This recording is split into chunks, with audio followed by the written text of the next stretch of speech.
Hi, I think I'd like to show you how to create an account in ESL Library. If you don't remember the path that I gave you, you can just search for ESL Library and you should see something like this.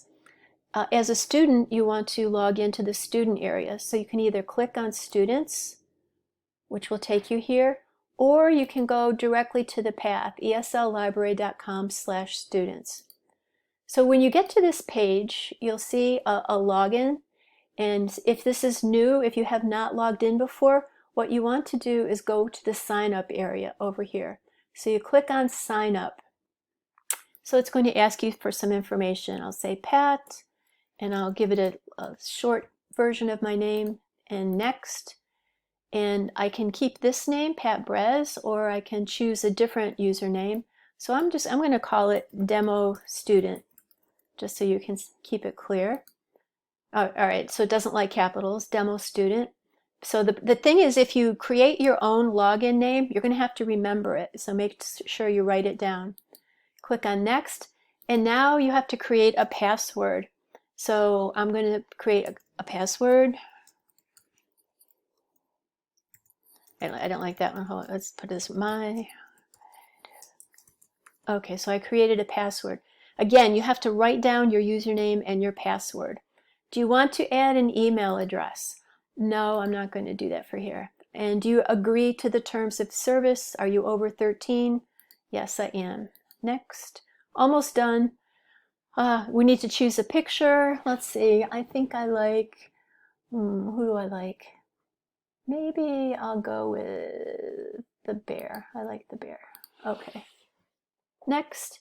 So my username is Demo Student. Are you ready to start learning? Yes, I am. So the next thing is to join a class. So I click on Join Class. Now here you need the class code for our class. So I have created one for my class, and here's the class code that I gave everybody. So HDRKP7. And when you click on Join, oh, I didn't type it. HDR, oh, this should be a K, sorry. KP7. All right, so HDRKP7, now join. All right, so I'm in. Now, you are now in P. Bresnahan's class. Congratulations, congratulations.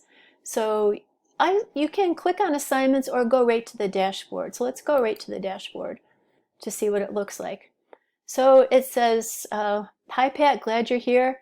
This is the class for ESL 7072, and this is the assignment. So if you want to start the assignment, you can click on the assignment, and there it is.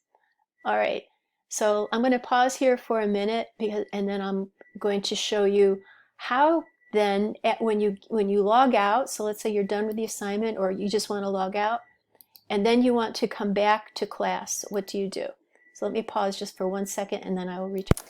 Okay, so now you should have your account, and you were able to get into ESL Library at least once and join my class. So let's say this is a few days later and you want to go back and finish your homework or try a different assignment. So you do kind of the same thing. You go to the student area the way you did before, but now you have to remember what was your username and password. So mine was Demo Student, and my password was